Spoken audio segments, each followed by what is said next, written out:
Hey guys, welcome to Path of Exile 2, the third Edict content reveal. 1 hour and 8 minutes long. This is the longest content reveal ever for Path of Exile in GGG. I think it's gonna be massive. Let's see what's up. Hi, Jonathan. I'm Jonathan Rogers from Grinding Gear Games. Hello. I And got my welcome notes ready. to GGG Live. Today we're going to show you an exclusive reveal of what's coming next for Path of Exile 2. Sounds massive. Twitch drops are enabled on today's live stream, so you'll be able to claim your Sun Priest's Incineration rare finisher effect by following the instructions below. Very cool. Now with that out of the way, let's Yeah. get started. I'm very It's time to give you a teaser very of what's curious. coming in Path of Exile 2, the third Edict. I did see the 2 teasers, didn't get much out of them.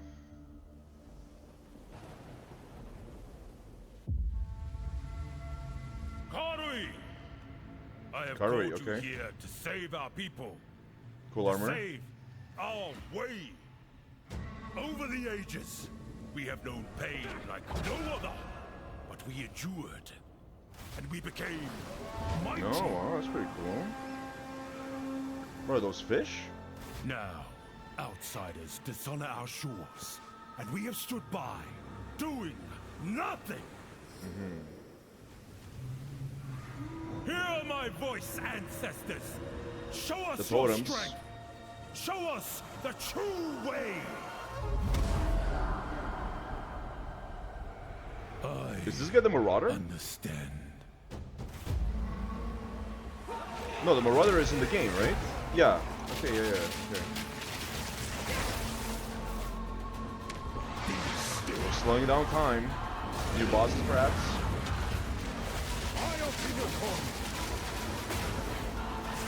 Okay, so heavy weapons and... Whoa, are those claws?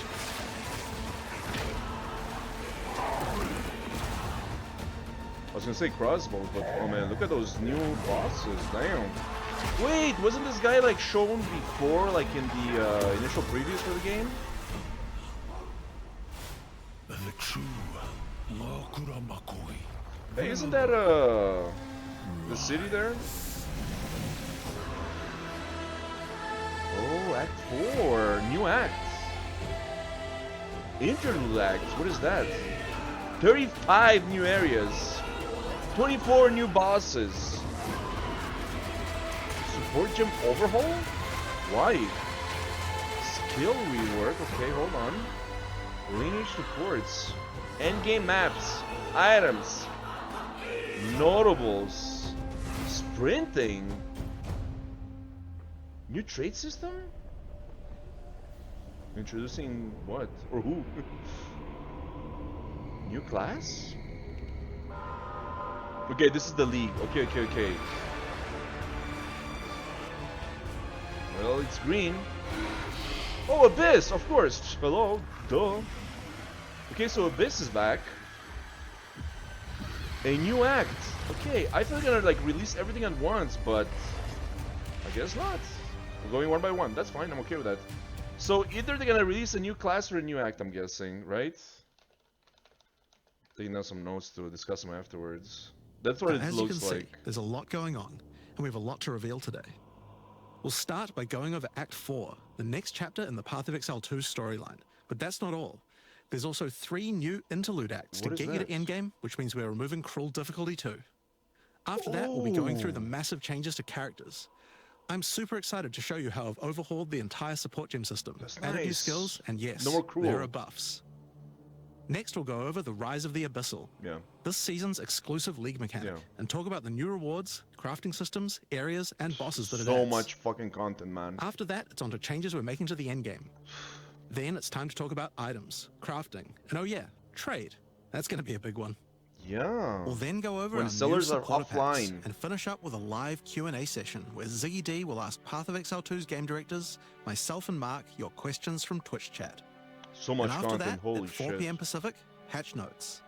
They're not quite complete, but they should give you some nice details I'm to playing chew on. this league, guaranteed, man. We've got a lot to cover today. But Guaranteed. First, another announcement. What's up? When the third edict launches on the 29th, we'll be having a free weekend for Path of Exile 2. Oh, it's true, yeah. We That's did right. pay Path for of this. Exile 2 will be It's free true. for the first time without requiring an early access key. The That's free nice. weekend will end on September the 1st. You know what's gonna so happen? you'll have People are gonna plenty of time to play, give the game a they're gonna try. love it, they're gonna buy the game. Yeah. All right, let's get started with Act 4.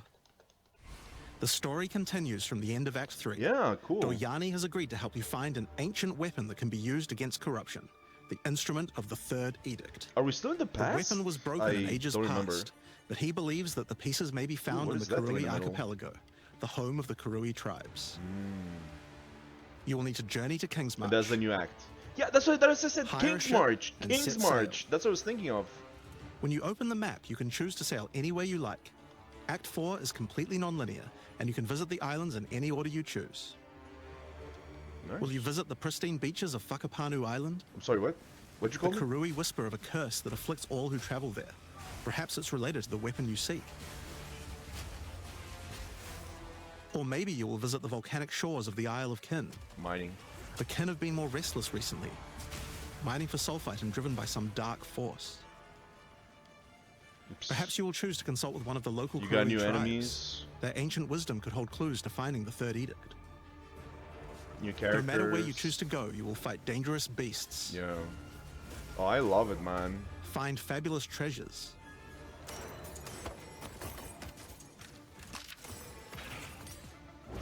and battle incredible Hey, bosses. that's what's her name? The prophecies. Oh, the monkey is alive now. Your soul! The pet became There are 8 islands to discover, alive. each teeming with its own well, flora alive. and fauna. A real person. Act 4 contains over 100 new monster types, 16 new areas, 12 new bosses, and plenty of other interesting encounters.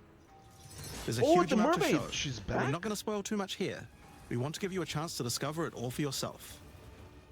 What happens after Act 4? Well, until now you had to repeat the entire campaign again before you could face the endgame. But Right. after adding Act 4, the game is far too long to make you do that. Love it. We needed something else to do in between the end of Act 4 I agree. and the endgame. Especially So after what else Act could we 3. do?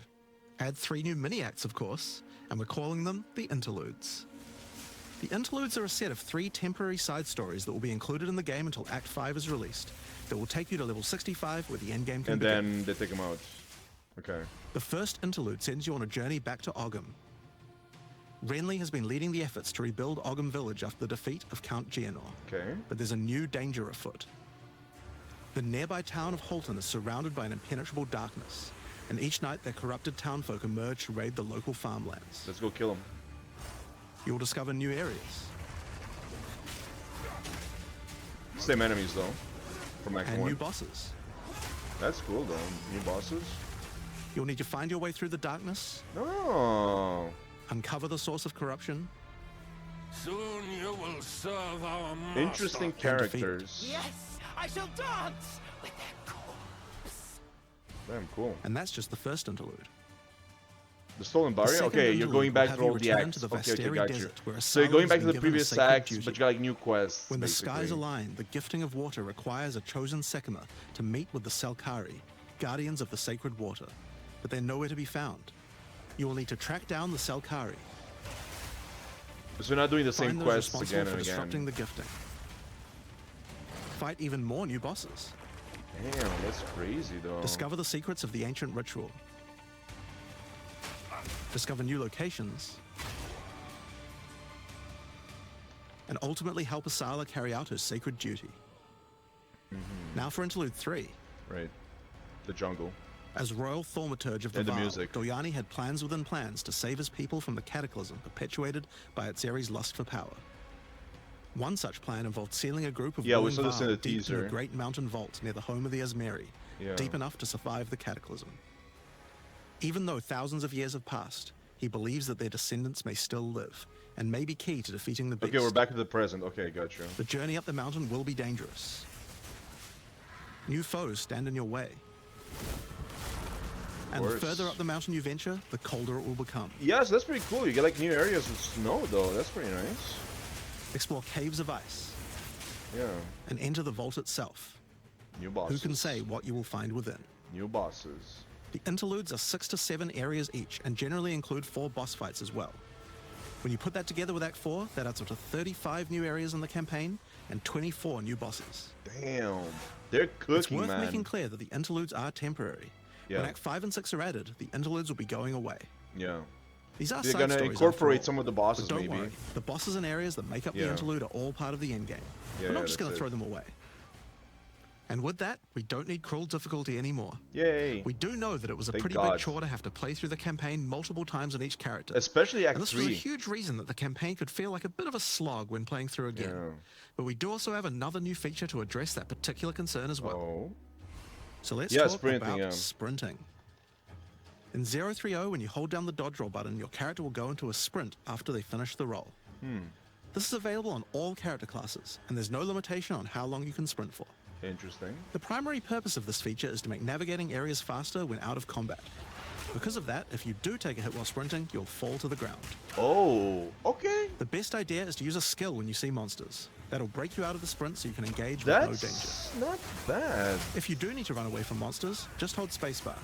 You won't be vulnerable during the roll, and you're faster while sprinting than basically any monster in the game, allowing you to retreat from combat. Sprint is a pretty significant change to PoE 2's gameplay. I wonder. What I like most about it is that we can accelerate the pace of the game for those who want that, without having to compromise on PoE 2's more visceral combat systems. Okay, yeah, I got you. Okay. Okay. So that's the new extensions to the campaign. Because I would say but there's a whole giant league the to play fact that you through as have well. sprint in I'll the leave that to game, Mark that to means the talk game about itself later. is broken. And that's because what I Or want it's to not talk about delivering now on is what the you new stuff expect, for you your know? So characters. change the game, not and just probably that one of sprint, the but biggest new systems here is with the support gems. he did mention the combat, Now, so that makes support sense. gems are one of the most interesting elements to creating a build. Yeah. They're what enables so many interesting mechanics and different ways to play. But PoE 2's support gem system has just never been quite right. Yeah. One of the major issues is the limitation of only having Compared one to the support gem first of each one. type on your character. We didn't want builds to just become using the same 5 most powerful supports in every skill. True. I mean, The problem it's with the this same in the design, first though, game. is that it's actually working against using multiple skills in your build.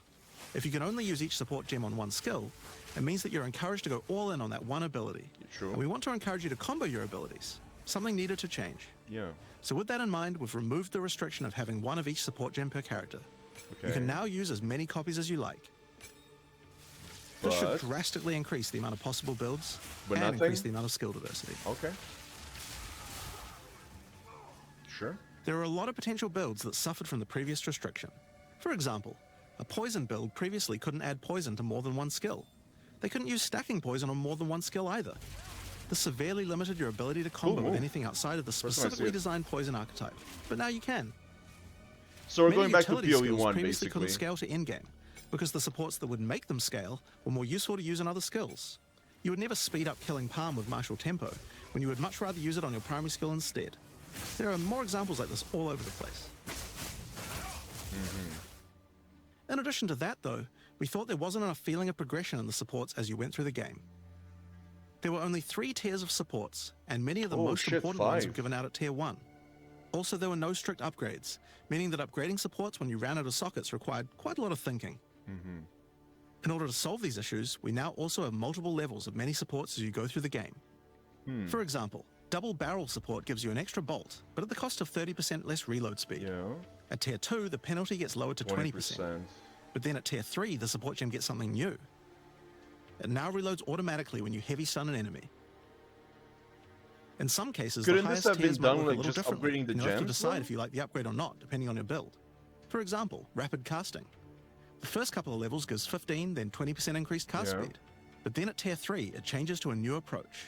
For each different spell you cast in the last 8 seconds, you get That's 10% good. increased cast speed, which could be a pretty big bonus if you use Yeah, a I lot of guess so, different yeah. spells. So that's pretty good for upgrades through the campaign, but we wanted to add a little more spice to the endgame for supports too. And that's where our new system, Lineage Supports, comes in. You can think of these like unique items, but for supports. There are supports that are only available at endgame, but they're much more powerful.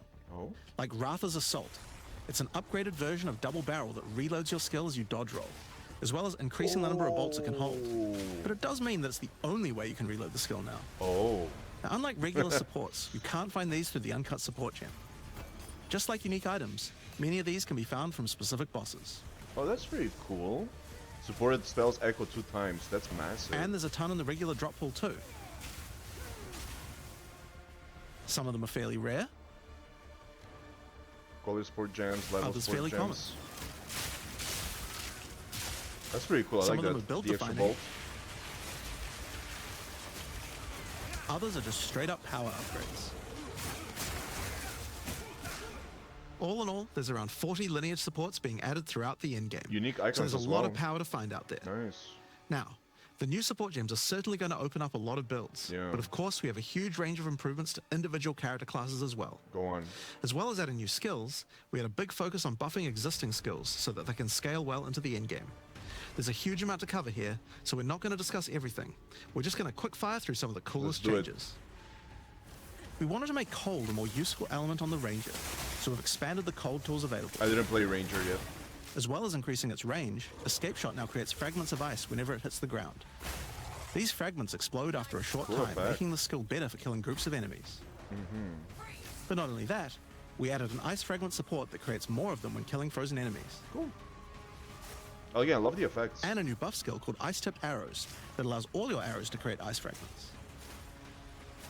This already gives clear to rangers wanting to use ice, but to take further advantage of the ice fragments, freezing salvo I didn't has know been she had upgraded to ice, to shoot be honest. additional cold arrows towards every This is fragment, new to me, giving yeah. you a nuke-like ability.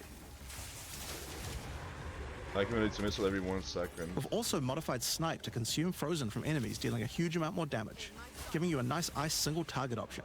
Nice. And something you might notice about this is that the bonus is a lot higher against bosses. This is actually a change you'll see throughout the entire game. Since it's a lot harder to freeze a boss, you should get a bigger reward for it. Oh, that's pretty cool. That's nice. Another theme you'll see throughout the game is making movement feel better. Toxic Growth is a skill that was pretty cool, but a bit annoying to use with the jump that it had.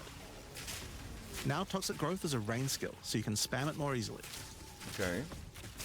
And we've also Didn't added know a that. new poison skill while we were at it, called Yeah. Toxic Domain. Good job. It creates a small area around you that makes all your attacks create toxic growth pustules, but attached to monsters. Sounds dangerous. Another skill that was annoying to use was Electrocuting Arrow. It's now just a regular arrow, making it easier to use. Why But was it also means annoying? you can support it with projectile Again, I didn't play this supports. class. I have no idea. And it now also has Area of Effect, making Or it a these tool skills, for more than just so single target, cannot pierce. and allowing it to scale into the end game. Lightning damage cannot chain. Arrow duration 25 seconds. That's We massive. also added a new spirit reservation called Mirage Archer. This is a meta skill that allows you to create shadowy clones of yourself Yeah. to use a skill of your choice. Wasn't this a skill in PoE 1 too? Of course, one of the other big problems the Ranger had was survivability. Evasion was the weakest of the three defenses, and we wanted to change that. Just run away, you know? Currently, evasion doesn't evade all types of hits in the game, so you're still vulnerable to things like slams or unblockable attacks. Right. To make evasion characters more tanky, we're adding a new mechanic called Deflect. Unlike evasion, Deflect works on everything, and if you successfully deflect a hit, you take 40% less damage. Items can now give you a mob that Okay. gives you some amount of deflection based on your evasion, Okay. Okay, gotcha. and there's a bunch of it available on the passive So tree too. straight defense, straight up. Deflection is rolled in addition to evasion, so this is an upgrade for regular hits too. And unlike evasion, Straight there's no damage maximum reduction. chance. You can reach 100% deflect against all hits if you spec into it enough. Damn, so 40%. Of course, this is a buff that helps all Dex characters, so the yeah. Mercenary and the Monk, and Damage especially the reduction. Huntress, are seeing big defense boosts from this as well. Speaking of defensive mechanics, let's talk about block and parry. Now, one of the big concerns on the release of the Huntress was parry Didn't play feeling her. unreliable. Yeah. One of the big reasons for this That's is what I there's a read. lot of hits that are not blockable, and thus not parryable either. So a huge balance change we're making is that now everything, Everything. is blockable, I except knew for it. specifically unblockable red flash skills that bosses use. Okay, cool. That's nice. This makes parry much more reliable. And not only that, but to make block and parry nicer to use, you now also move faster than before while using these abilities. That's good. This is a massive buff to passive block Yeah. as well. So to counter that, we did have to lower the max passive block a bit. But overall, you should feel much safer. That's good. You don't want to like be slow in this kind of game, you know? Fire skills on the warrior were not really cutting the mustard. So we decided we needed to upgrade a bunch of them, but also add some more as well. I didn't play warrior either. Let's start with a buff. Volcanic Fissure now branches into multiple fissures, giving it much more clearing potential. We've also added a new skill called Forge Hammer. This skill nice. throws a molten hammer that does a slam at a distance. Tor? You can recall the hammer back by using the skill Yeah. again if you like. That's pretty But nice. the cooler thing to do is to use a Warcry near it. Using a Warcry makes the hammer explode, making a bunch of volcanic fissures around. I love the effect. I love the Volcanic circles. fissures re-trigger when you slam them, so it's a great skill to make a flaming arena to fight a boss. Alright, true. That's pretty nice. We also buffed Perfect Strike to have a much larger area of effect, and changed Molten Blast to not always force you to move forward. Trust me, Oh, nice. it feels a lot better to use now. The skill now has Nice. massively boosted chance to ignite monsters as well. I want to play warrior And you're going next. to Like, want to ignite monsters kinda due to a wanna new try glory it. skill called Ancestral Cry. Ancestral Cry charges up with glory by igniting I know people are monsters saying and it's like the invoking most King difficult Kaum's favor. class, but it looks After interesting. you do, use it to channel Kaum's ancestral power. Jesus. Every attack will be ancestrally boosted with fire. That's sick. Your very steps will explode, triggering volcanic fissures. Wow. And molten balls will erupt from your attacks. That's very cool looking. That's impressive. Warrior shield skills were another area we wanted to improve. Now that we've got sprint, we actually don't need to have a cooldown on shield charge anymore. That's And good. now also does I more think. damage the further away you are when you use it. Oh, Shield Wall a got wall. significantly upgraded AoE. Also, you can shield charge right through it to trigger all the walls. Nice. We also added a new shield wall. The music. I love this. Fortifying I love Cry this gives you a track. defensive buff, but it also builds up charge on your shield that empowers your other shield skills. And Magma Barrier now doesn't require timing in order to use. Just wait for your shield to charge up and block. Cool. Seismic Cry now stuns enemies that are primed for stun. And we changed the Sunder interaction with Armor Break. It now also gives a Sundered Armor debuff that makes enemies take 40% extra physical damage. Damn, 40%. Jeez. Great for bosses. That's massive. Ancestral Warrior Totem has undergone some pretty significant changes too. We wanted the skill to feel more like using an ultimate. That summoning an ancestor to fight for you was a big deal. Okay. So we've changed this totem to require 3 endurance charges to summon, and massively buffed its damage. It also now scales with your weapon damage too. I never used totems again, yeah. Since there's no limit anymore, if you build around generating endurance charges, you can summon an entire forest of totems. Sick. In order to make Wow. that easier, we added some new sources of endurance charges. There's now a support to make Perfect Strike generate charges, and a support for generating endurance charges from heavy stuns as well. Nice. Cool. Speaking of totems, we wanted to upgrade the Warbringer. Among the other changes we've made to this class, Answered Call now Plus gives one an maximum extra number of totem, totems. and the spirits have just been generally buffed in many ways. Use it with your limitless ancestral warrior forest to make an army of Karui that would make Tukahama proud. Sick. We've also merged the Great Wolf Howl and Warcaller's Bellow support, so that you can get all the benefits with 1 point. Oh, that's nice. And Encased in Jade no longer removes the Jade when getting hit, making it a much better defense. Do you still get frozen? Next up, let's talk about I guess accuracy. not. Accuracy was always intended to be something that warriors just remember didn't need that to care skill about from, very like, much, so long as they're in close The combat. initial previews there. But unfortunately, that's not currently the case. This was particularly annoying with skills like Bone Shatter, which you certainly don't want to mess with. So we significantly buffed your chance to hit at close ranges when you don't have much accuracy. Nice. Warriors Good. shouldn't require any accuracy investment in order to hit with close range attacks now. Good. That means surrounded. We also wanted to improve armor. Now, one of the major weaknesses of armor Yeah, is that the was one of the inability to problems with this defend game, against right? elemental damage. Armor sucks. In order to mitigate this, we're adding a lot more of the stat that allows your armor to defend against elemental damage. It's now available on items and in a lot more look places at on the that. passive tree. 12%, 15%. One of the most important improvements we've made in 030 is to declunk the action and flow of shooting crossbows. Oh, You can now reload crossbows without any movement penalty. oh, that's nice. But not only that, all skills that can be used while moving now slow you for a shorter amount of time. Well, thank God. This change benefits everyone, not just crossbow skills. With both of these changes put together, the I did run and play gun playstyle this in the feels much first league. better. It's hard to explain how important this change is for the feel of the class. Yeah, I would love to try. Anniversary Yeah. is also a good chance to talk about how we're rebalancing to make comboing skills much better. Take Shock, for example. It buffs damage and lasts 4 seconds right now, but that isn't really giving you enough time to take advantage of it. If you're going to add a lightning skill into a build that otherwise wouldn't use one, we need to make mechanics like this much better. So we've increased shock duration on monsters to last 8 seconds, Okay. and skills like Plasma Blast, which are intended to be good at shocking enemies, now increase the damage bonus by a lot more. Nice. You'll find changes like this all around the game. Chill now lasts 8 seconds, giving you more of a reason to weave in cold damage. Freezing yeah. skills are better at freezing. Burning skills need to cause burns that last longer. But making skills like Permafrost Bolts and Incendiary Shot double down on how they're supposed to be used, it makes using them in your build alongside other skills much more likely. Interesting. A We're lot more also making elemental sure to buff damage. specific combos too. The freeze explosions from frag rounds now chain to nearby enemies. Sick. And using high velocity rounds with armor break will now Yeah. fragment the opponent's armor. This causes Great. monsters to take a portion of high velocity rounds damage Okay, with cool. every subsequent hit. Yeah, I did Even play tiny pelts. Mercenary in the first season, and So that means following it with a shotgun blast this is way more effective. this is massive changes. It was a very Now, there's a clunky lot more buffs class, to you crossbow know. skills, but for now I'm just going to talk about the new one we added, the Mortar Cannon. What is that? This one lets you socket any grenade skill. and using it will summon a cannon which loads and then fires the grenade Those you choose. grenades. Cool. Damn, that's nice. Another issue on the Mercenary were banners. They were just not very good, Yeah, so I we're doing a agree. big upgrade to them. I They now last longer, never don't really disappear when used moving it. out of them, and we removed the Valor mechanic.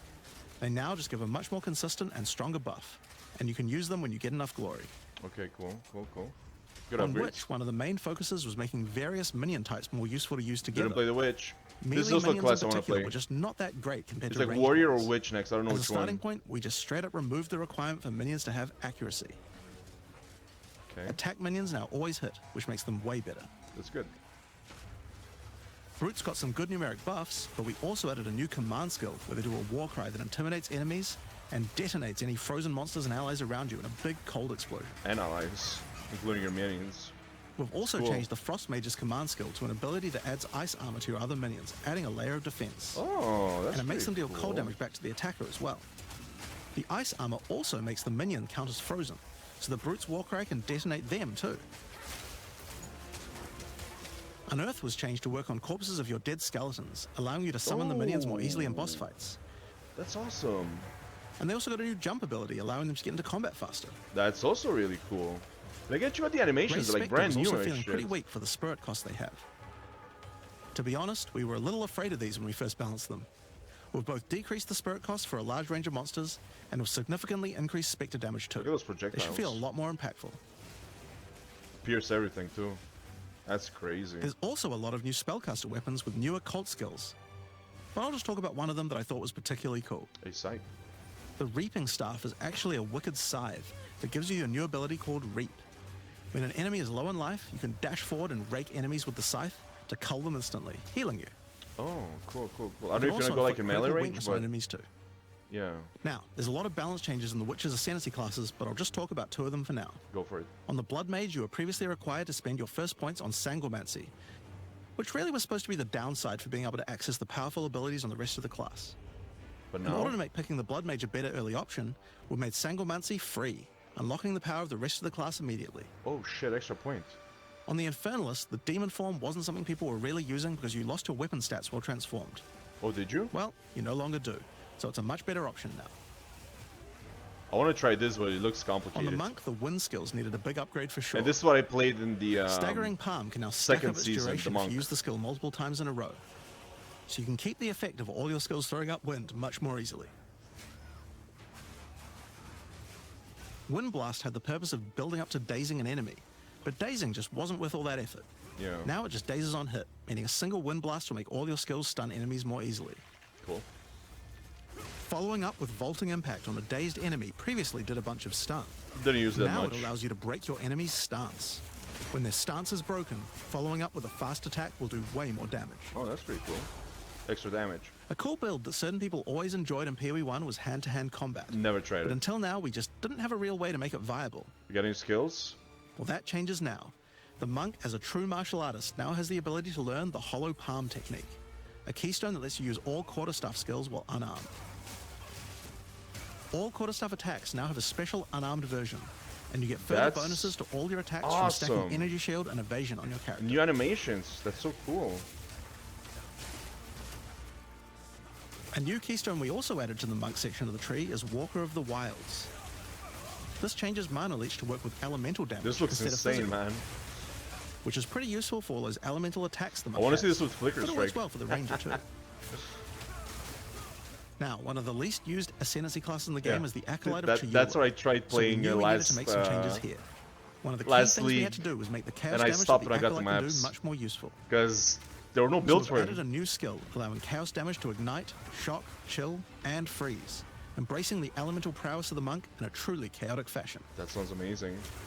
In addition, he can make all of his chaos damage leech, That sounds and we've amazing. buffed Into the Breach and Embrace the Darkness by moving the effects of the 4-point nodes into the base skills. Ooh, that's freaking awesome. He also gains a new notable, Grasp of the Void, which leaves void illusions behind you as you dodge roll. If they're Damn. killed, they do massive explosions of darkness, dealing damage to everything in sight. Where was this last league, damn it, when I Now let's played talk him? about Sorceress skills. Go on. One of the things we wanted to improve in the Sorc is the ability to use multiple elements together more effectively. Now, This might seem small, but one of the things pushing you towards using a single element is debuffs like elemental curses, which lower resistances of a single element. In order to fix that, we're making quite a lot of game-wide changes to these kinds of mechanics to broaden what they apply to. So for example, there's no longer 3 curses for fire, ice, and lightning. One. Instead, there's just a single curse that buffs all 3 at the same time. Cool. Cool. And things like Frost Bomb, which gave you cold exposure, now give elemental exposure. You can use it to buff any of your other skills. We also wanted to make switching between different weapon sets smoother, so you can use different elemental staves more effectively. To do that, we've removed the weapon switch time, and now happens instantly. This applies game-wide too. I see. Now we Look at didn't just want to those stop there. spells, We wanted to add some specific Look at that mechanics frame that work rate. between different elements, Slowing down a bit. and that's where elemental infusions come in. Certain skills can now drop elemental infusions. For example, when a frost bomb explodes, it leaves Yeah. behind a cold infusion on the ground. Oh, and After you- picking it up, you grab it. you can spend it on one of any number of different skills to transform how they work. More powerful. Spark will create a nova of cold-infused projectiles. Oh. Ice Nova will leave a chilled area on the ground. For how long? 8 seconds? And we also added a new low-level skill that fires ice shards. Use it with cold infusion though, and the ice shards will explode. Nice. Look at the damage. Orb of Storms now generates lightning infusions when you cast enough spells near it. And that's all spells, by the way, not just lightning. Once you have one, you could cast a lightning flame wall, which adds both fire and lightning damage to all the projectiles that pass through it. Sick. We had that before with the Or regular power up End of firewall, Fusillade but with lightning, yeah. which will generate arcs to nearby enemies as each fireball hits. Or maybe go lightning on lightning with arc. This skill is now a projectile, and by infusing it, you can go full Palpatine. Damn. Full Palpatine. Get fire Unlimited infusions by blowing up power. bosses with living bomb. Then use them with Comet to summon a giant fire meteor from the sky. That's so cool. Or use it with Firestorm, Love the which combinations. transforms it from a small area into a much bigger one. Firestorm is unique in that it can be infused by multiple different elements at the same time. Add an ice infusion to rain down ice at the same time as the I fire. love the combination of elements. It's really good, and you can and add also see it lightning to add visually. deadly strikes from the heavens into the mix. Yeah. Or use it with all 3 to generate a storm that is truly apocalyptic. Jesus, that's awesome, man. Cold Snap has been simply And turned again, into I love Snap. to see it. Previously, you could use it to shatter ice, but now it I love works the to way it detonate looks. all of the different elemental ailments and makes them leave behind infusions. Like you actually see it. It's not just stats, you know. And just like how you could previously use it on Frostbolt, you can now also use it on Orb of Storms and Solar Orb to detonate those as well, which means you can Gotcha. create many infusions at once. Yeah, this looks super cool. We also have a Spirit Reservation skill and a support gem to help generate them too. Of course you do. On the passive tree, we've added quite a few new keystones to the Sorceress section. Here are a couple of examples. The Black Flame Covenant keystone converts your fire spells to chaos and causes your ignites to deal chaos damage. Nice. Your fire spells and ignites will also turn purple. That's awesome, man. Again, I love the visuals. The Ritual Cadence keystone It's not causes your just text, invocation you can actually skills to see trigger it. more times. It makes them trigger periodically over a longer duration instead of one. Great for those auto bomber builds. Yeah, I got you. Now, in addition to skill changes, we've added a lot more options for the passive tree for each class. Overall, there are more than 100 new notables on the tree, usually around 20 per class, along with smaller clusters as well. Check out the old version. And here's the new version. It's a lot Damn. more dense, and there's more interesting nodes than Love before. to see it. Hell yeah, let's go. Now, we probably can't go through too many of these in the live stream, so I'll just show you one from each class's area of the tree. Go on. We tried to be a lot more thematic with the new nodes. So for example, the Molten One's Gift. It lets Fire the benefit of resistance. armor break apply to your fire damage. Okay. Or how about Last Stand, which gives you lots of stats as your situation becomes more and more desperate. Nice. It's pretty cool. A lot of these have I don't know how themes usable aligning with it is, ascendancy but classes. it's pretty cool. Like for the Gemling Legionnaire, for example. You have crystallized immunities, which makes you immune to different status Nice. ailments, depending on which support gem color you have socketed the Yeah, most. it's pretty cool. Another Ascendancy class aligned notable is Sanguimatic Rituals. It allows arcane surges to generate life instead of mana, unlocking that support gem to be used with the Blood Mage Ascendancy. Yep, I figured. In the Sork area, you'll find these Archon nodes that allow you to convert all of your elemental damage to a specific element. You become a Lightning Archon when you spend enough mana, after which all your skills will be converted to lightning, and you will do extra lightning damage as well. Huh. We have ones for cold and fire too, with different triggers. Interesting. Here's another cool one, Elemental Practitioner gives crit bonuses if you've triggered a skill recently, while also making crits generate more energy for triggers. Or maybe you'd like the Great Boar. It gives you a reason to stack dexterity to make you tougher, giving a bonus to life and stun threshold. Okay. Or the Cunning Fox. It straight up gives you 5% quality to all your gems. Cool. Now, another major change is attribute requirements. We felt like players probably had a few too many nodes and attributes and not enough in interesting passives. 157 strength So we from lowered 205, attribute requirements by 25% across the board. That's pretty massive, though. That's huge. That means you'll have more points to spend on interesting notables rather than just needing to allocate more strength, dex, and int. Now, there are way more changes than just these. These are just some of the cooler ones we wanted to show off. But I'd say that's just about enough for now. We're not even half done yet. So I think it's time that we talk about the League, the Rise of the Abyssal. And to do that, I'd like to hand things over to Mark. Fucking GGG, man. As you just saw, even though there are major changes to the campaign for this update, we want to make sure that every time you come back for an expansion, each area feels different with something extra going on. Yeah. It is really important to make sure your experience when returning between expansions is fresh and filled with new content. Thank you, I appreciate that. And the way we did this was through leagues. Every expansion we make has a league, which not only has a fresh economy, but also has new content exclusively available in that league. So, let's delve into the details of what Path of Exile 2's first official league is bringing to the table. Oh, this is it? I thought it was the last one. The Abyssal are a race Even the that first has one I called it mastery the of league. forbidden magics and necromancy. Even when the game came out, I'm like, this is a They were thought to be league. extinct, but have merely been biding their time underground. You first encounter signs of the Abyssal in Clarefell, where you discover that during the night, weaker members of the Undead Legion have been attacking the encampment. The townsfolk require your help to investigate where the monsters are coming from and put a stop to their attacks. Out there, ancient creatures New guy. lurking beneath the surface. As you proceed through Rayclast, you'll find fissures in the earth connected to larger pits. That's how it works. The monsters normally inhabiting the area are being affected by it, harmed by it even, having their souls eaten to strengthen the abyssal underground. As you defeat the monsters, the fissure closes and abyssal emerge, angered by you killing their food. As long as you don't have them the pit activates, pits and more spitting abyssal out pour random out. enemies, we're good. This is where the larger and more dangerous monsters reveal themselves. The small ones as there. hordes of abyss will spew out from the pit to take your soul. Ooh, the pit looks pretty cool though, I like it. If you kill a magic pack, then magic abyssal arise.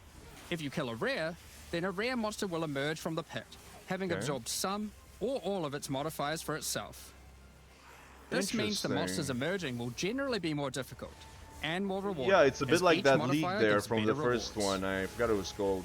Where you build your own monster. If you are able to kill them all, the pit will seal shut. As each pit is closed, it reveals a potential reward. Can you go in the pit? Abyssal troves will rise up out of the pits, allowing you to get some epic loot. Can we go in the pit? Not a rib. What is that? Areas often contain many pits, with many fissures. Damn it, they look and so the amount cool, goes though. up as you progress through the game, getting Nice. more intense. Yeah. It doesn't stop there. When monster mods are absorbed, they have a chance to become infused with the dark necromancy, transforming them Here we into go. abyssal modifiers. Here we go. For example, you defeat this monster with the Mana Siphoner modifier. Yeah. Their soul is eaten by the pit, and a rare monster emerges. Okay. The Mana Siphoner modifier has transformed into Soul Siphoner. Of course. And is now amplified in danger and reward. Oh, Jesus. That sounds horrible. Hate that mod. Abyssal pits also interact with other monsters and mechanics. If you defeat a rogue When you're in exile that's melee. near one, it'll be revived as a Lichborn that has multiple abyssal modifiers. Lichborn exiles even have their own unique jewel they can drop, if you are lucky enough to encounter and kill them. If an abyss spawns near a boss, killing it will summon a gigantic Giga Larvae creature. Ooh, what the fuck is that? Monsters imprisoned in essences near abyssal pits are affected by the abyss too. Damn. They will come with an additional new essence item that can be used to craft your I own. love how everything interacts with itself. That's so cool. So, that's your bread and butter of the Abyssal League. Kill surface-dwelling monsters, kill the emerging Abyssal, close the fissures, overcome pit encounters, But you can't and go in reap the the fissures. rewards. There's a lot more to this league, however. Maybe there is. As you complete Abysses, you can find ancient pieces of bone, preserved from the remains of fallen Lichborn. That's what I said before, yeah. These are one of the many rewards for your Jawbone. mission to seal the pits. Desecrates? You can use this on a rare item to imbue it with abyssal magic, adding a special hidden modifier to your item. But how do you reveal it? Yeah, where's In Act 2 of the Jan? campaign, Or- you'll encounter a that was new her name, area. right? This area is overrun by the Abyssal and the Lost Men. Okay. After clearing through this area, you'll find the Well of Souls, a giant cavity with a massive vortex of souls Lurking swirling creature. beneath you. So Was how this do you more reveal the combat? mods on your The Abyssal-infused items? soul- the wells- the soul Obviously, well? just throw them in, right? Yeah. Yes, that's exactly what you do. Okay. Before throwing it in, you are given the option of how you want to transform it, in the form of a choice of 3 different modifiers. Once you've what was it chosen your called in the desired first mod, one? Syndicate? throw it in, Yeah. where it will absorb the power of the souls, and the ominous creature will then retrieve it for you. These modifiers can be ones from the core mod pool, Oh, that's gonna take a all while. the way through to specialized modifiers that cannot But normally it actually appear brings on back items. the item itself, like During the the actual campaign, bowl. you can use it as a way to more easily add useful existing mods. But during the endgame, there is a whole set of new and powerful mods you can add to your items. Do you unlock them Like for this your mod bench? for crossbows Probably that not. allows you to place an additional ballista totem. Damn, sick. Or this one that adds spirit Plus to your staff. 67 spirit, that's massive. Or this one that allows you to generate more combo with your quarterstaff skills. That's also very cool. That's good. And speaking of endgame, you can also use the system to craft waystones. Of course. With a preserved vertebrae fused into your waystones, you can get some new modifiers that push difficulty and rewards to new heights. Go on. Here are some examples of those mods. Mana You always siphoning get a ground? choice of 3, so you can avoid anything you don't think your monsters. character is capable of. Okay. With this modifier, the natural inhabitants of the area are all spawned near abysses. And there are up to 9 additional abyssal pits in the area, making it just a full-on abyss Yeah. ruckus. Yeah, abyss map, pretty much. Or this one, which causes the final abyssal pit in the area to always result in a boss encounter, That's nice. be it either one underground or one that emerges out. Okay, underground, so you can actually go down. Okay, There are good. Dark dozens of domain. these waystone modifiers There in you go. total you can get from this crafting. Abyssal depths, yeah. That covers the new crafting mechanic. So what's Players left? are cursed Well, with temporal we chains. talked about how when Horrible. closing pits, you can get abyssal troves. Yeah. But sometimes when closing an abyss, There you go. you'll reveal an Yeah. underground cavern that leads to the abyssal depths. And that's when you go to After cool animation. jumping He into jumps the in. depths, The you'll boss. find an abyssal city, swarming with legions of the undead. Is it the same guy as the first game? When underground, every single rare abyssal enemy Then will the have map an looks abyssal cool modifier. though. The giant hands. And at the end of the dungeon, you'll even find a rare with a more powerful Lichborn modifier. Or a boss. Once you're able to defeat this powerful rare, you can also find some nice rewards. Aside from the entire area being valuable due to the abyssal modifiers on the monsters, it has its own specific drops too. One example is a set of lineage supports that can rarely be found in these depths, like Kurgel's Leash. Yeah, what is that? This support empowers both you and Unholy your Might. minions when you command them, granting unholy might to Cool. you both. Some of these gonna be like so expensive, you know it. They're gonna be Another super rare. depth-specific gonna be outcome super is a set expensive. of omen-like items that amplify your abyssal crafting. Damn, re-roll the options. Holy Additionally, shit. we're adding some new socketables that can drop from the abyssal depths. Take Ullaman's Gaze, which can be socketed into your armor. Okay. These are a bit special in that you can only have one equipped at a time, but give some pretty powerful effects. Interesting. Think Actually, of I them like as that. almost a unique socketable for Yeah, your yeah, equipment. unique sockets. Yeah, that's pretty cool. That's a great idea. In the endgame, where you can still find depths, you also start to find a different type of underground chamber. Oh, the In boss. these areas, you'll find an ancient spire, a device being used by Oh, this guy commanders is of the somebody abyssal else. factions Yo, to check out the plunge map, Rayclast though. into a lightless void. Reminds me of that map from the Your first goal game. is simple: kill this balls commander there. and destroy the spire. Yeah. I love the way the maps There are look. 4 bosses in the Abyss League, and there are some pretty cool uniques available from them. Two An charm example slots. is this belt, Darkness Enthroned.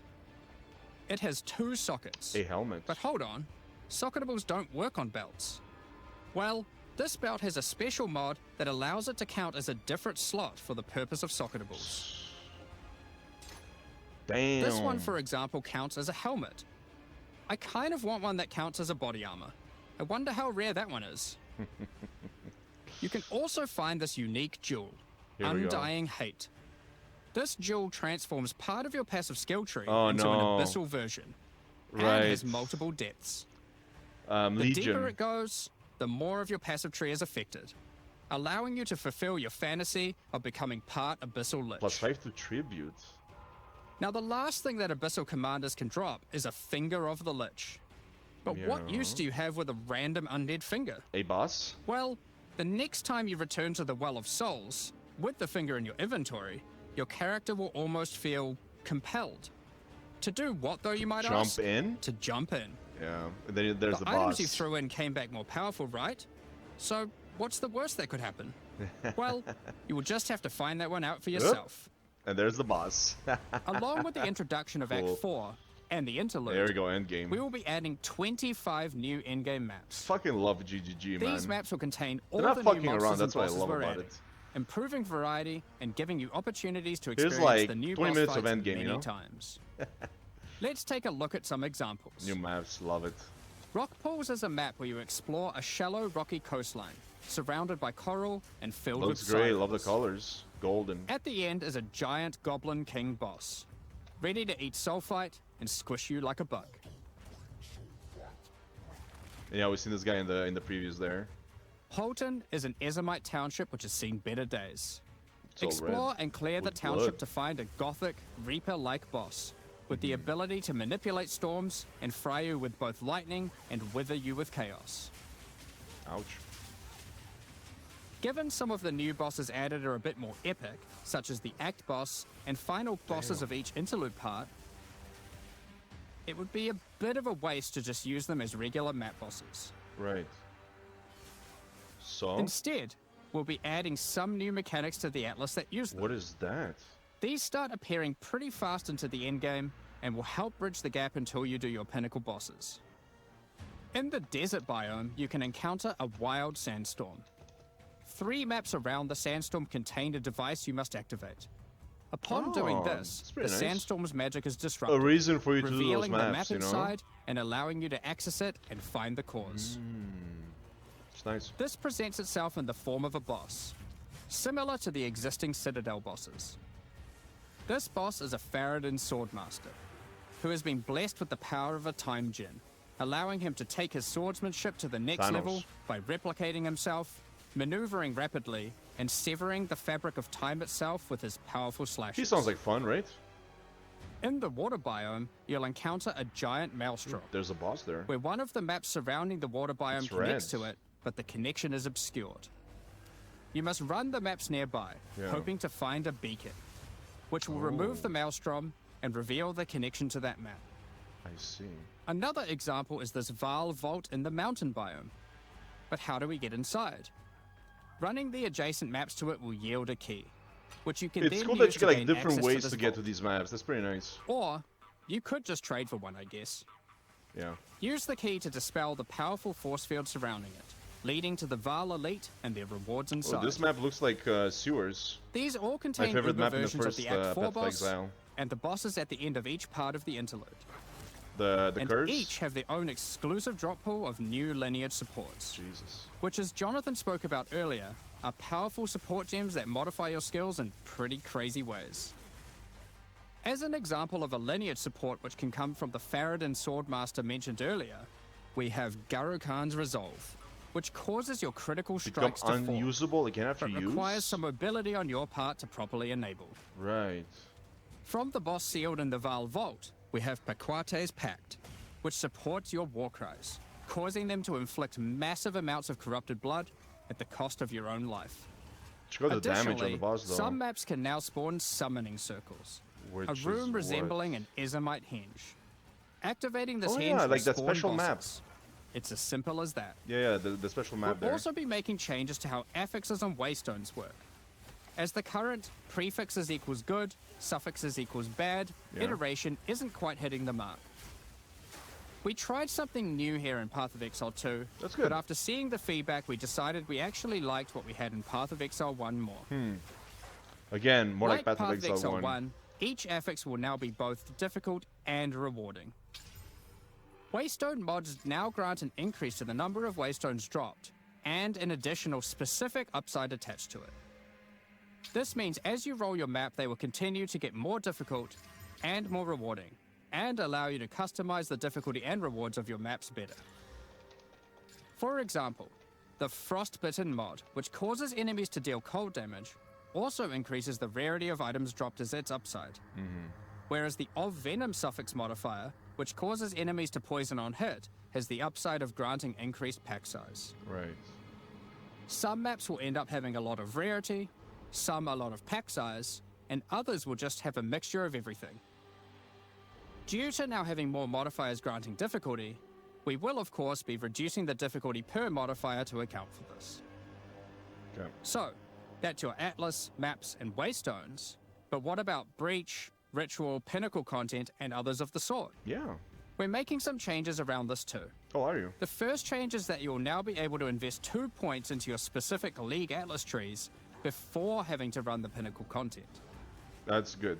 There will be a specific objective for each type of That's content actually which grants good. you those points. That's For such a good example, idea. in the case of Delirium, it's simple. Look at this You skill, just man. need to find and kill one of the bosses in a map, Omniophobia or Kosis. Yeah. The rest of the points for each content come from the Pinnacle content. That makes a But lot we're more making sense. some changes to It's a lot more accessibility here approachable. too. Yeah. Currently, access to most Pinnacle content requires the same key at the easiest and most difficult version of the content.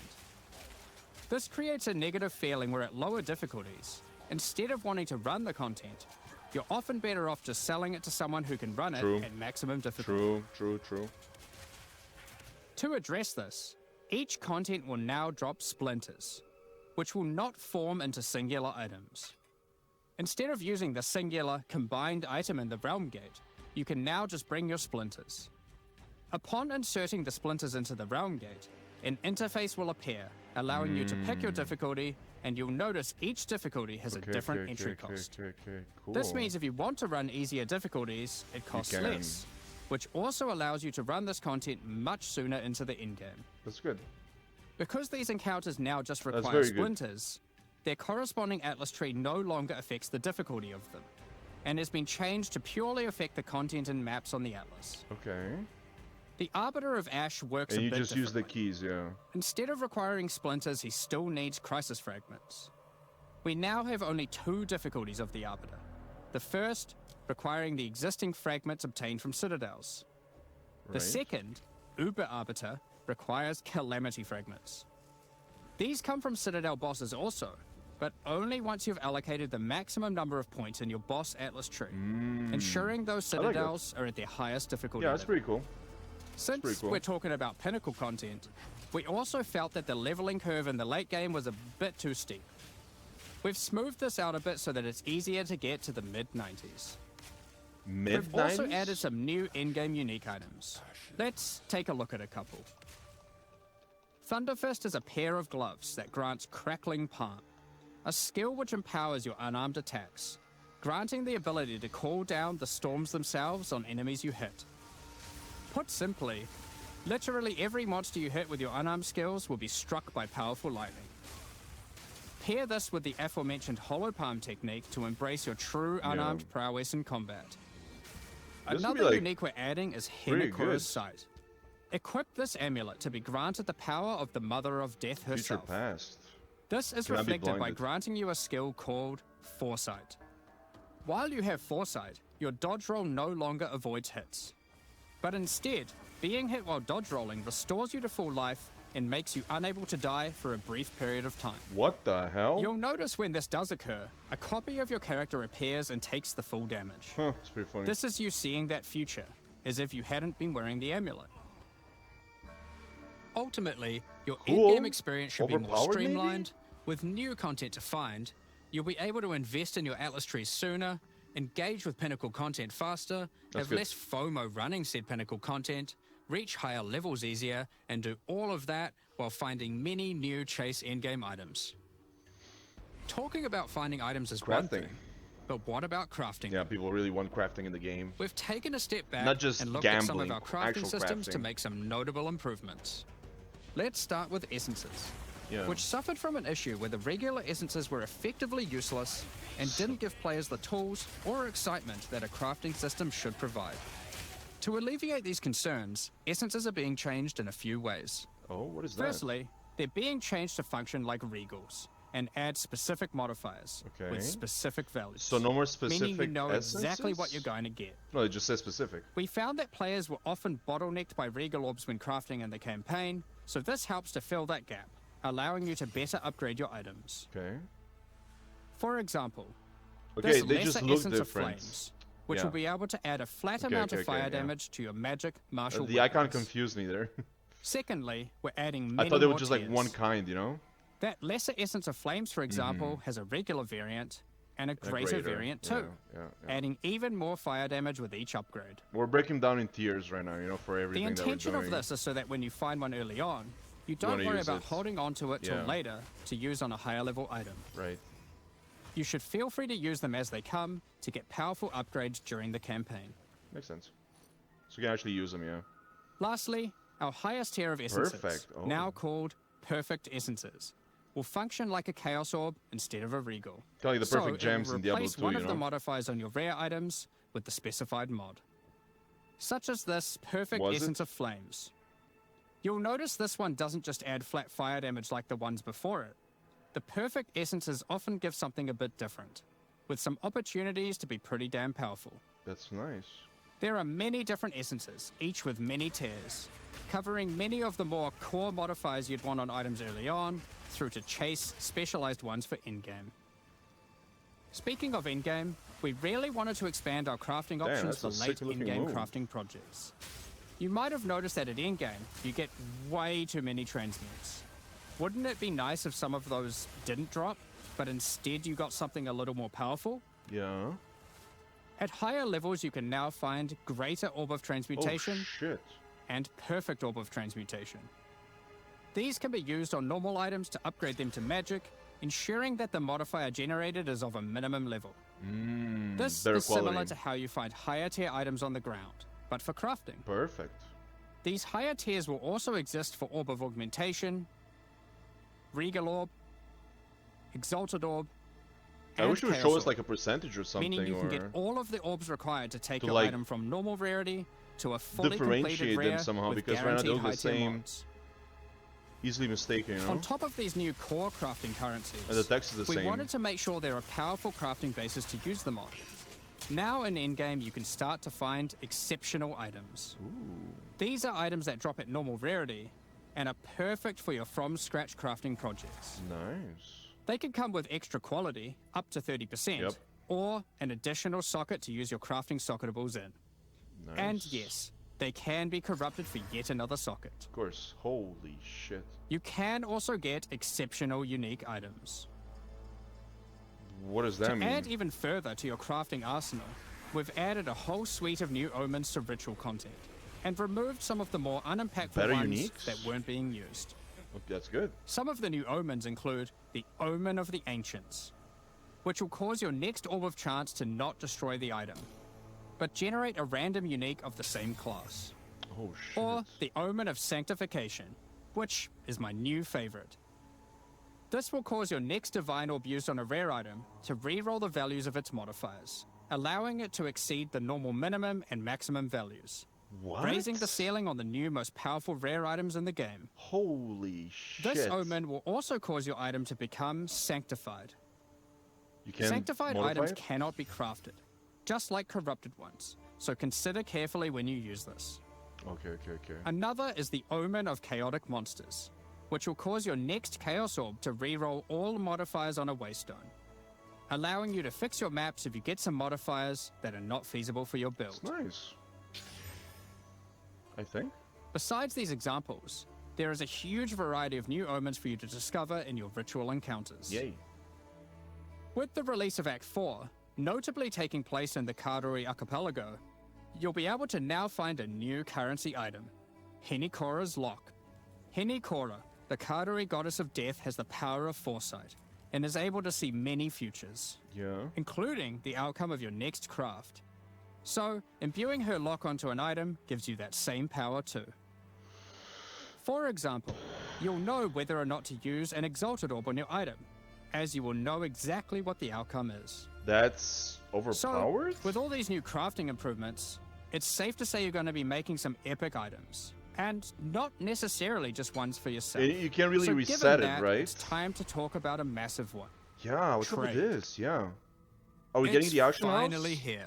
The moment In we've game? all been waiting for. Yes, finally. Fully asynchronous trade. For fuck's sakes, about damn Over time. the years, the way players trade with each other in Path of Yeah. Exile 1 has morphed from using the forums Yeah. through to the in-game chat, Yes. all the way The through to using the whispers. website.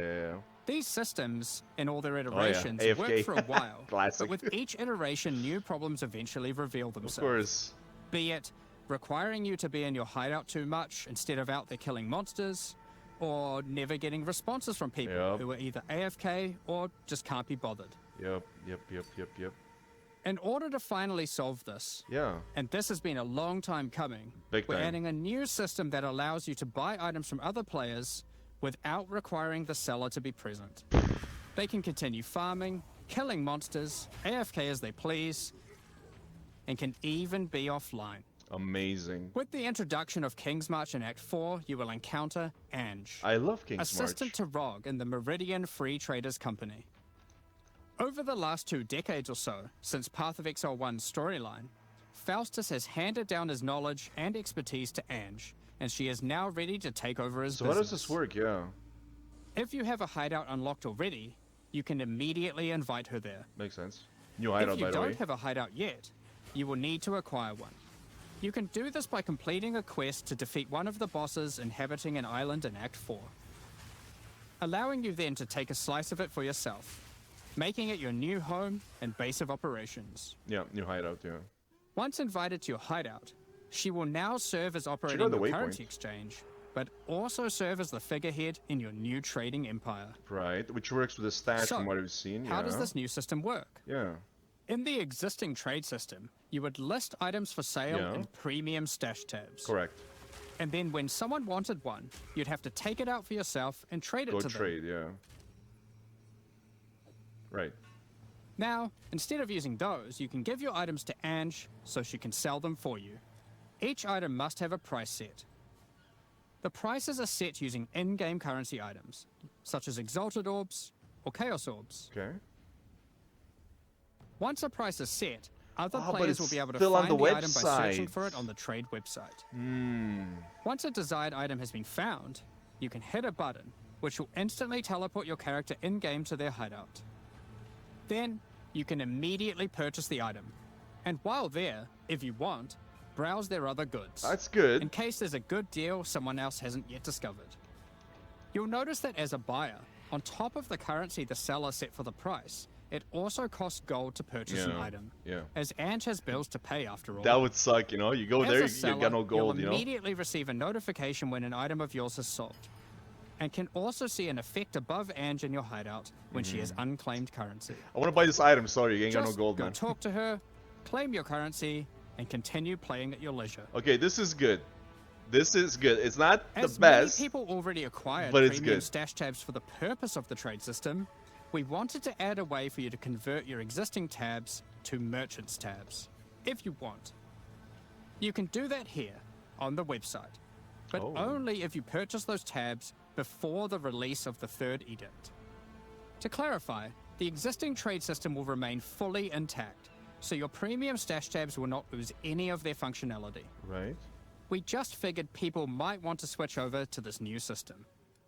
We expect So a you lot gotta of do feedback it? around this new system and are looking forward to trying it out with you. I gotta watch this again As afterwards. we are I not don't... able to test internally with an entire, thriving economy, there will certainly be some kinks to work out.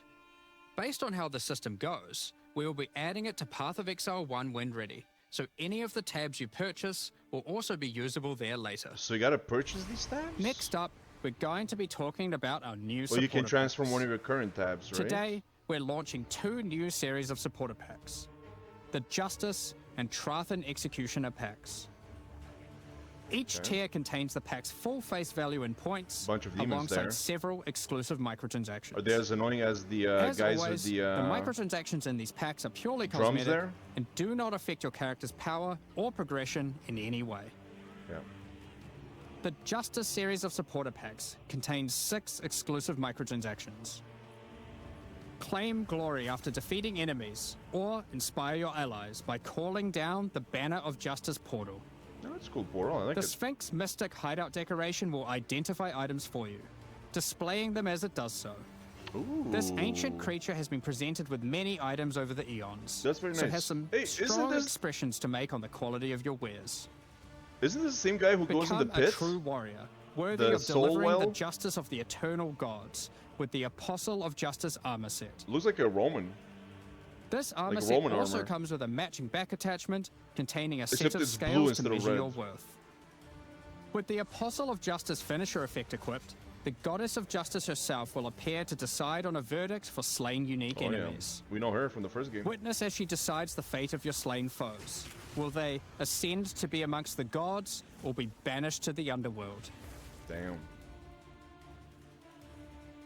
The Griffin fledgling pet will be your courageous companion as you journey throughout Rayclast. Take your place in the skies in the Plateau of the Gods hideout. Damn. This hideout comes with many different sections for setting up your Looks home nice. or base of operations. Reminds me of the first, my first hideout in the first In game order there. to travel between them, My hideout in you the first simply game. just need to walk off Oh, the that's edge. pretty cool. Like a true eternal god, you can float between the mountains on the clouds themselves. Jeez. The Trathan Executioner pack series also contains 6 exclusive microtransactions. This is the evil one. The Trathan Executioner finisher effect is a brutal Jeez. display of Trathan might, crushing slain unique enemies as if they were bugs beneath your heel. So, man, the As a blood. Trathan Executioner, you're the perfect master for the ever-hungry carrion raptor pet.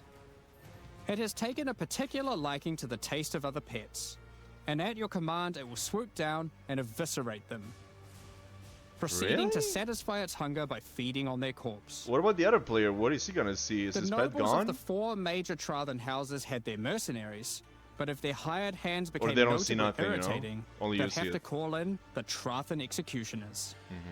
You can now embrace their methods and become brutality incarnate with the Cruel Trathan Executioner armor set. The matching Cruel Trathan Executioner cloak will shroud you in That's a lot of scarlet as you crush the skulls of your enemies and leave a trail of blood behind you as you build up a kill streak. It's nice. Or use the alternate variant to simply put a skeleton on your back. There you go. Be bathed in blood as you mutilate monsters with the Cruel Trathan Executioner character effect. The swirling blood increases in volume as your spree of slaughter continues. Both this effect and the cloak use the same kill streak for tracking how much blood is shown. After a long and tiring day of executions, Yeah, these enjoy guys a playing relaxing dice. game of dice with the Goblin Gambler's Hideout decoration. They'll definitely be playing Oh. fair, right? The Okay, Pulverizer so map device they're brings a not horrid pets. efficiency to punishing the damned of Trathus. Jesus. Each map you open will execute the next victims. Jesus. This map device in its true ruthlessness tracks the total number of monsters killed, your kills per second, and your largest kill streak up to the point of the map being completed. Jeez. This is then displayed on a leaderboard so you can take a measure of you Holy and your friends' crap, that's violence crazy, at the end of though. each map. This is not pay to Additionally, win, but any microtransactions from the supporter pay to packs will need, be made basically, you know, available for like, you use need in this. Path of Exile 1. you're not winning, you're needing. Damn, and that was it. Yo, that was, man, GGG, man. Just always constantly cooking. Just straight up cooking, man. Holy crap, there's so much stuff to, like, analyze in here. I took notes and stuff, but holy crap. I guess I'm gonna go backwards. First of all, the trading. Like I said, it's not bad. It's not exactly perfect. The idea of a perfect trading system is like you stay in game. Like you don't have to alt tab to like a window and then you have to search within that window that's not within the game, you know?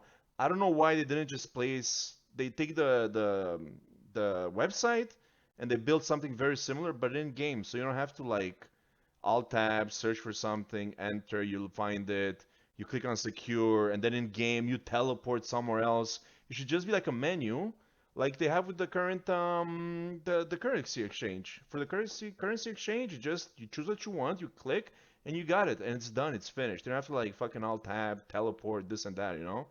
It's 100 times better than what we had before. Because again, you don't have to like whisper people, you don't have to like wait for people.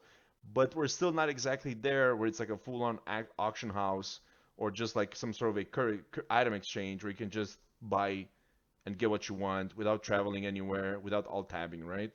But that's fine. Again, like 100 times better than what we had before.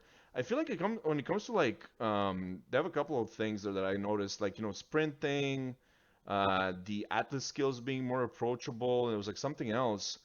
Um, like the skills being easier to unlock, some of the areas being easier to access, like the not the pinnacle bosses, but yeah, the pinnacle bosses.